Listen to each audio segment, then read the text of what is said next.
안녕하세요. 요시야가 유월절을 준수합니다.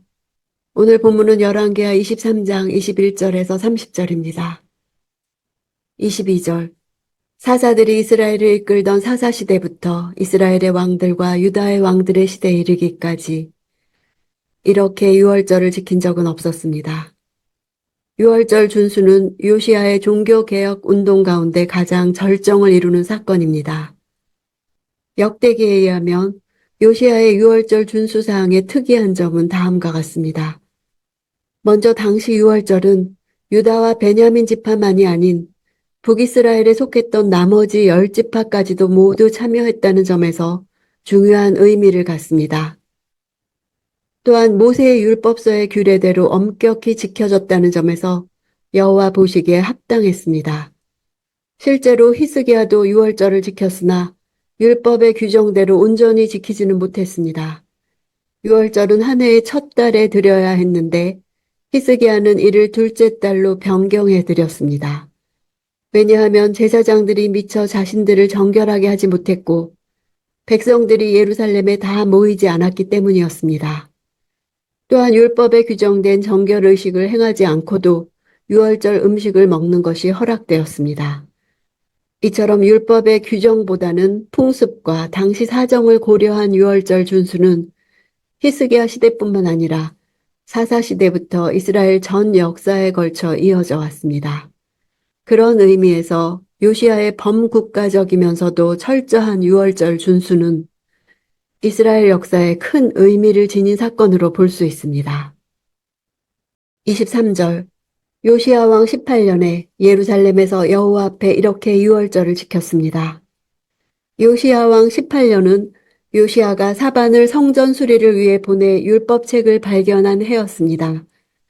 동일한 연대를 다시 언급한 것은 요시야 왕 18년이 역사에서 길이 기억될 만한 위대한 일들이 발생한 해였음을 강조하는 것입니다.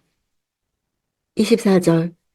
또한 요시야는 신접한 사람들과 무당들과 집안의 신들과 우상들과 그 밖에도 유다와 예루살렘에 있는 모든 가증스러운 것들을 제거했습니다.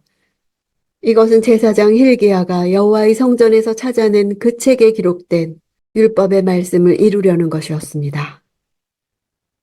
요시야의 종교개혁 전반에 대한 평가입니다. 신접한 자는 하오버트라는 단어로 오브는 아버지를 뜻하는 아부와 동일한 어근을 갖는 단어입니다. 신접한 자의 전형적인 특성과 관련된 표현으로 아마도 어린아이가 말을 처음 배울 때 아빠란 말을 더듬거리면서 말하듯이 신의 뜻을 묻고 거기에 더듬거리면서 말하는 그들의 주술 장면을 묘사한 것으로 보입니다. 이들은 주술로 죽은 자의 영혼을 불러내 미래의 기륭이나 의문에 대해 대답해주는 역할을 했던 것입니다. 이스라엘 백성들은 자신의 운명과 미래의 기륭을 묻기 위해 그들에게 나아왔던 것입니다. 신명기에는 이러한 자들을 이스라엘 내에 거하지 못하게 하라고 엄격하게 명하고 있습니다. 그럼에도 당시 이들이 각 개인과 가정에 끼친 영향력은 실로 대단한 것이었습니다.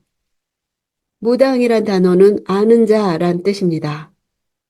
보통 사람이 모르는 영적 영역에서 일어나는 일이나 미래의 일을 아는 예지의 능력을 갖춘 예지자란 의미로 쓰였습니다. 이들은 악령의 영향 하에 있는 자들이었습니다. 집안의 신은 드라빔입니다. 대부분 고대 근동에서 각 가정마다 섬기던 가족 수호신들을 가리킵니다. 점을 치는 데 사용되었습니다. 말씀을 이룬다는 의미는 말씀을 세운다는 뜻입니다. 요시야가 이렇게 지속적이고도 정열적으로 종교개혁을 단행할 수 있었던 결정적 단서는 하나님의 말씀을 세우려는 것이었습니다. 25절. 요시야 왕 이전에도 이후에도 요시야가 한 것 같이 모세의 모든 율법에 따라 온 마음과 온 정신과 온 힘으로 여호와를 향하는 왕은 없었습니다. 이러한 평가는 히스기야에게도 이루어졌습니다. 히스기야에게 주어진 평가는 여호와를 의지하는 면에서의 탁월함을 칭찬한 것이고 요시야에게 주어진 평가는 모세 율법의 엄격한 준수에 있어서의 탁월함을 칭찬한 것입니다. 온 마음과 온 정신과 온 힘이라고 삼중적으로 반복함으로 완전과 충족의 상징적 의미로 강조하고 있습니다. 26절. 그럼에도 불구하고 여호와께서는 그 크고 불타는 진노를 돌이키지 않으셨습니다. 여호와께서는 므낫세가 한 모든 일 때문에 유다에 대해 진노하셨습니다. 이 말씀은 요시야 당시에는 재앙을 내리지 않겠다고 약속하신 말씀과 일치하는 것입니다. 그 기간 동안 남유다는 오히려 형통한 축복을 누릴 수 있었고 백성들 역시 요시야 생전에는 하나님 앞에 유월절을 지키고 개혁에 동참하는 등 신앙적인 자세를 회복했습니다. 그러나 요시야 사후 유다의 왕들은 과거 므낫세의 악한 영향을 받아 다시금 그릇된 신앙 노선을 택했고 하나님을 경노케 했으며 백성들 역시도 이에 동조했습니다. 므낫세가 한 모든 일이란 마치 북이스라엘의 여로보암의 죄와 같이 백성 전체가 범한 모든 죄를 총칭하는 표현입니다. 27절. 그리하여 여호와께서 말씀하셨습니다.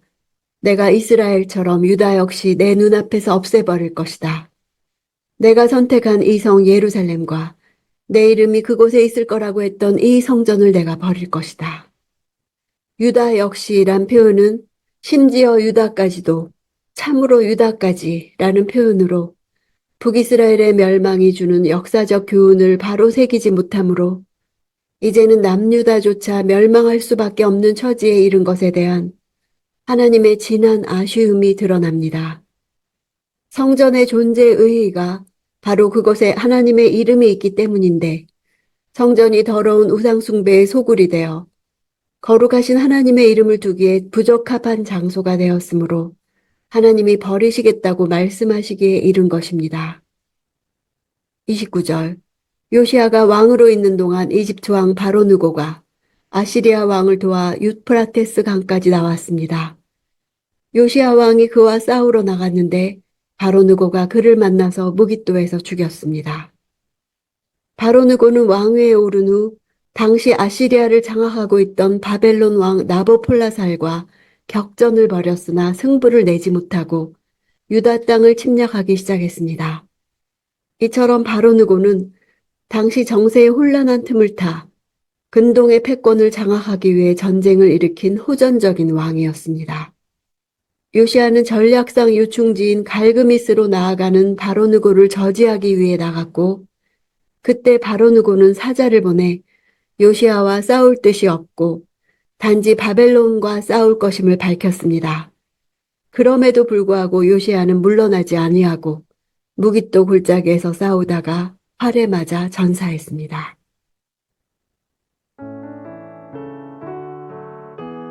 유월절을 지키는 것은 이스라엘 백성의 정체성이었습니다.